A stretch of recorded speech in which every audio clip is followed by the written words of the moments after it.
The public opinion that people create is the most important engine and motivation for the state and society, whether for the better or for the worse.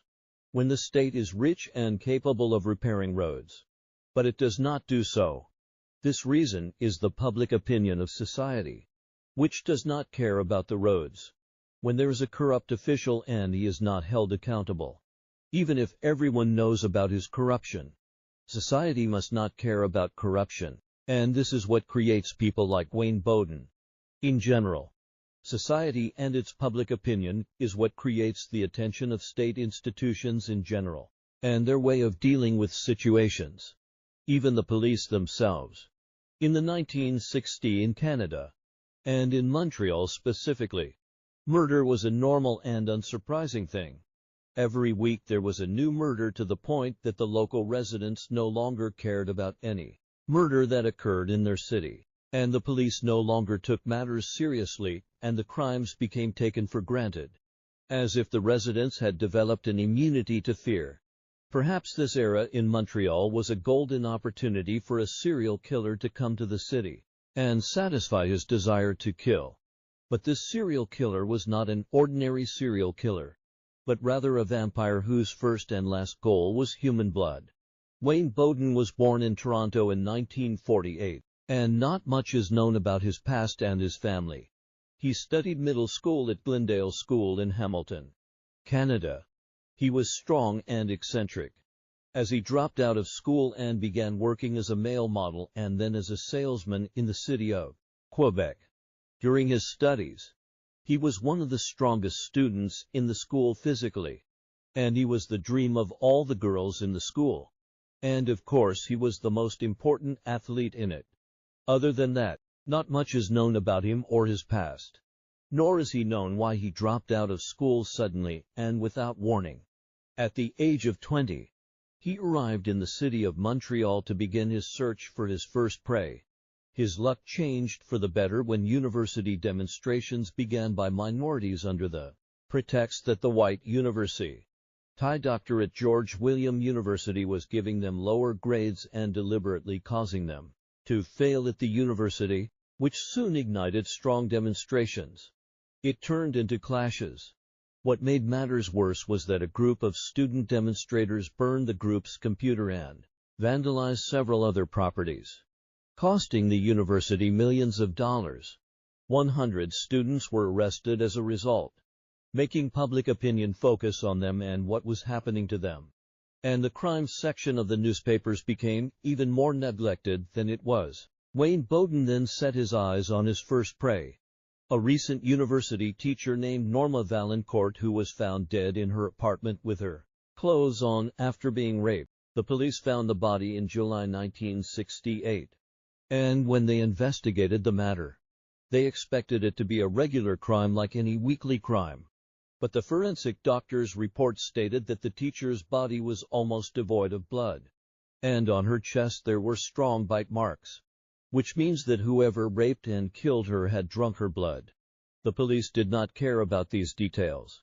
In fact, they did not care about the whole matter. The case, like hundreds of other cases in Montreal, was quickly registered as an unidentified perpetrator and then closed. Wayne Bowden was happy with this news, especially since the police did not care about the bite marks on the teacher's chest. So he began searching for new prey. In October 1969, residents of a building in the city reported to the police about a bad smell. And when the police arrived at the apartment, they entered it. Everything was in order, except that the smell was unbearable. So the police began searching around the building and found the body of a fully clothed woman at the bottom of the fire escape. The residents were asked at the time and they identified her. It was Shirley Odette, a woman in her 20s. She had been raped and strangled. And again her body was bloodless with a strong bite mark on her chest. The first suspect was her ex-boyfriend whom she left. And when the police asked him, he said, "She left me and told me that she had found a strong, sadistic man." After these words, the police then began to think that these crimes were not ordinary crimes, but rather connected because they were in the same manner. Also, no signs of resistance were found in both cases. In the murder of teacher Norma, the forensic medicine said that she had been raped. While there was no sign of resistance, there were also no signs or scratches on the lock of her house from the outside, which means that the matter was not it was rape, since she was the one who brought the man into the house with her full desire and will. The same is the case with Shirley, as her apartment is clean and not messy, and she was strangled. But there are no traces of resistance. There are no traces of skin on her nails, which means that she was strangled of her own free will. Also, her ex-boyfriend's speech suggested that she is a masochistic girl who loves to be beaten and humiliated. This made the police begin their investigation based on the specifications of a specific suspect, and the specifications were as follows: a large man, attractive, strong personality, and had a special style with women. All those who had a history and fit the description were investigated, but none of them were attractive or had a way with women, which put the police in confusion. Crimes keep coming, with as to victories. Wayne Bowden then began searching for new prey. In November of the same year, Wayne met a woman named Mary L. Archambault. He introduced her to him by the name Belle and began seducing her. Mariel told her friends in the jewelry store where she worked that she had met a charming young man with a strong personality. She thought she had fallen in love with him and that she would invite him to her apartment to spend a romantic time. The next day, Mariel was late for work until midday, and her manager called her to check in, but she did not answer. He quickly went to her apartment and knocked on the door, but she did not answer.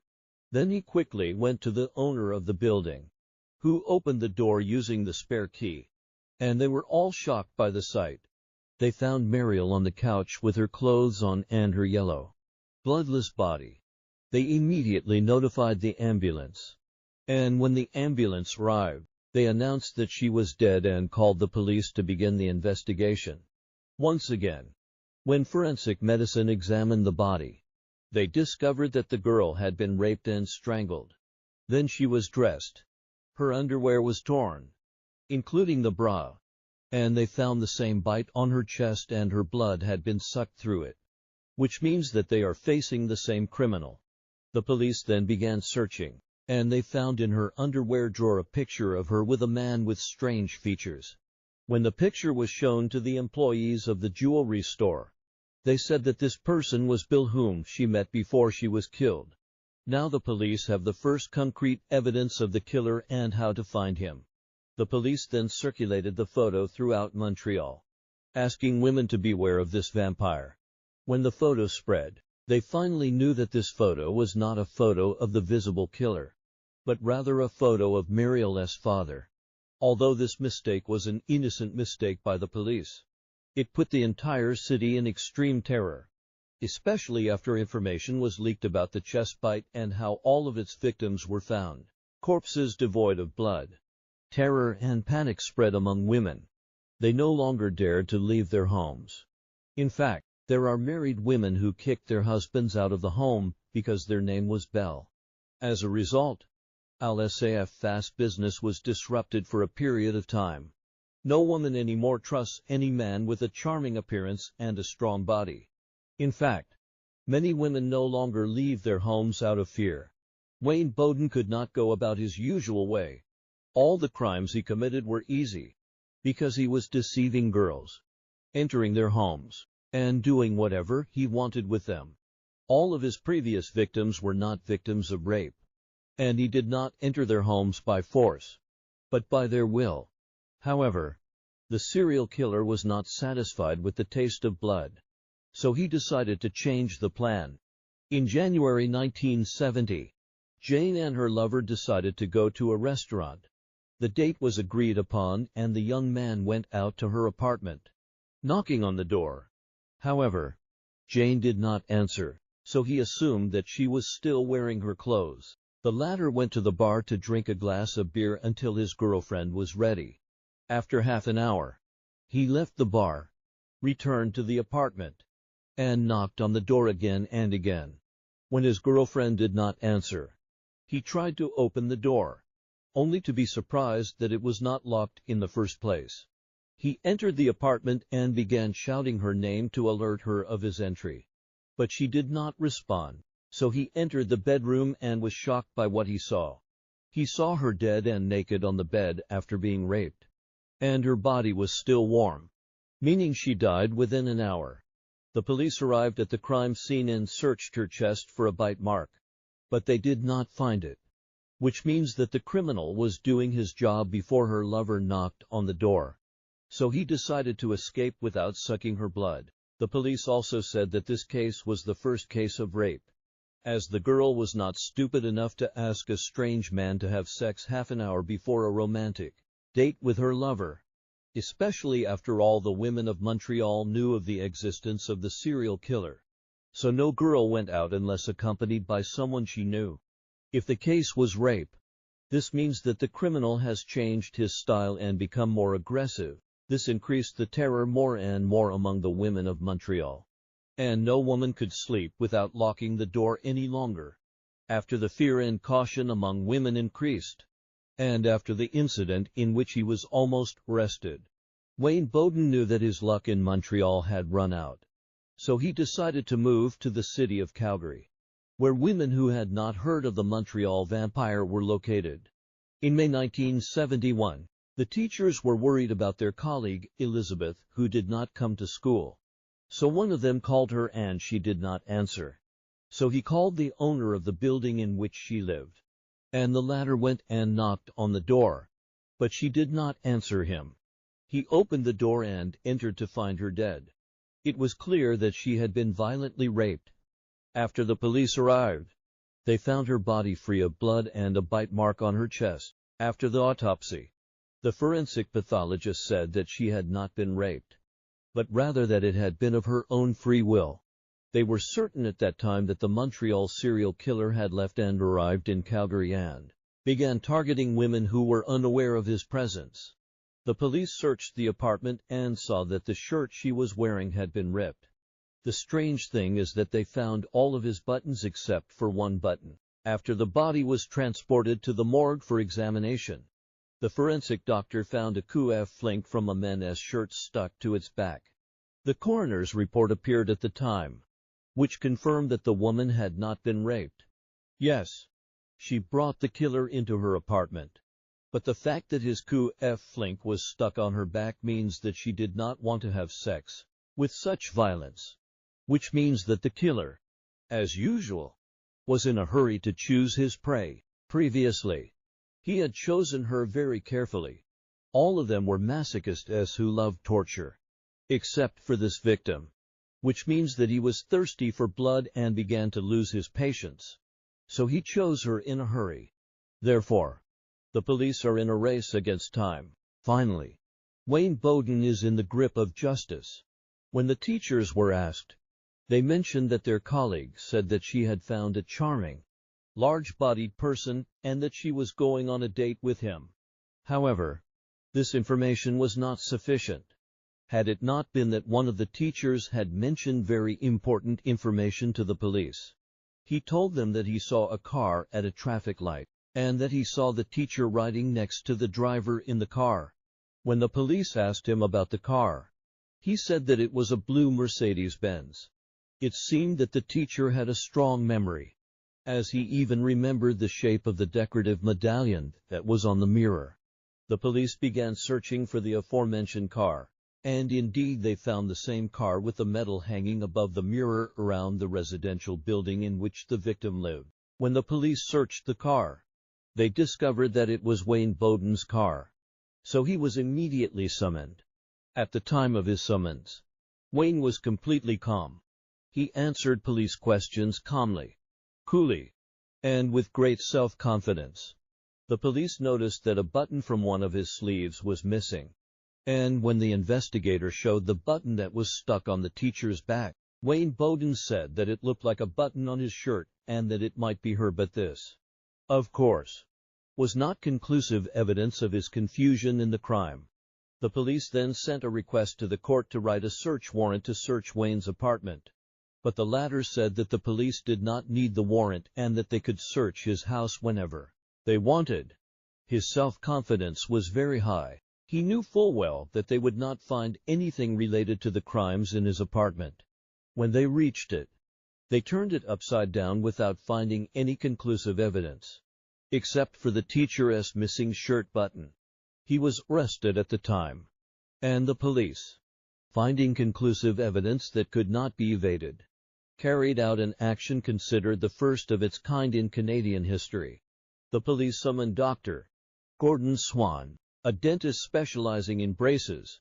The doctor examined the photos, examined the body of teacher Elizabeth, and examined Wayne Bowden's teeth. He wrote in his report that all of these bites belonged to Wayne, with the exception of teacher Norma's crime, as the bites did not match. Wayne then confessed to committing all of these crimes except for the murder of the teacher Norma, which was the first crime he was accused of. Indeed, after investigation, the police found the real criminal, who was named Raymond Seyouf, and he was sentenced to 10 years in prison. As for Wayne Bowden, he was sentenced to life imprisonment without parole for the murder and rape of 4 women.